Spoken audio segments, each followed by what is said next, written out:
আমরা বানাবো শাকসবজি বড়া। আমরা এখানে পুঁই শাকের পকোড়া বানানোর জন্য উপকরণগুলো বলে দিই। এখানটায় আমরা নিয়েছি পুঁই শাক, কুচানো পুঁই শাক, এগুলো ঢেলে নিলাম।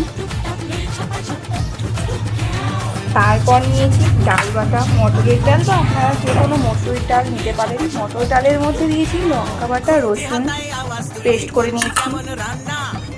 তার মধ্যে এটার মধ্যে আছে কাঁচা লঙ্কা কুচি, আদা কুচি, রসুন কুচি।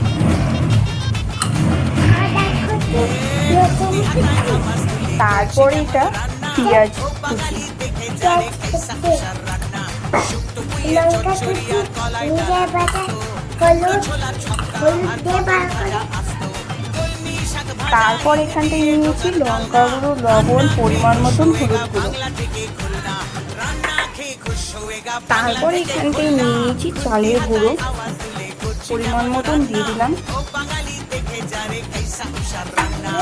তারপরে এখানটায় নিয়েছি সুজি। তারপরে এখানটায় কিছুটা কালো জিরে দিয়ে দিলাম। এখানটায় আমি আগে থাকতে কড়াইয়ে তেল বসিয়ে দিয়েছি গরম হওয়ার জন্য।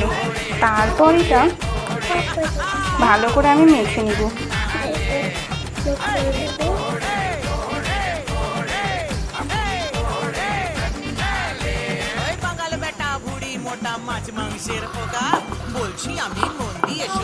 ভালো করে এটা ডলে ডলে মেখে নিলাম। মাখানো হয়ে গেছে আমার।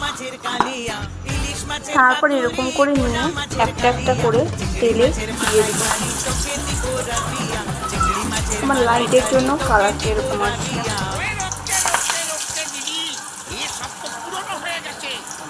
মিডিয়াম আছে, অল্প অল্প করে ভাজতে হবে। আমার কড়াইয়ে দেওয়া হয়ে গেছে পুরোগুলো সব।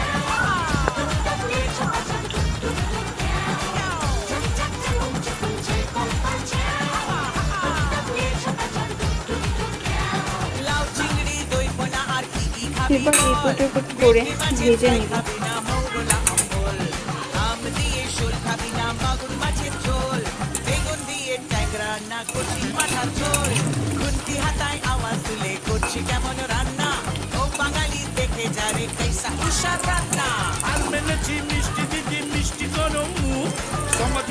তুমি হলে বাংলা সেরা খুব আর মেনেছি মিষ্টি দিদি মিষ্টি গরম সমধিয়া তুমি হলে বাংলা সেরা খুব।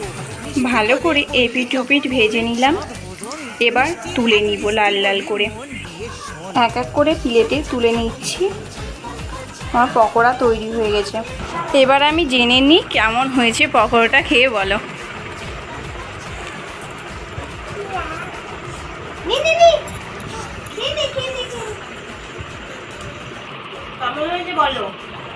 বল কেমন হয়েছে বলো।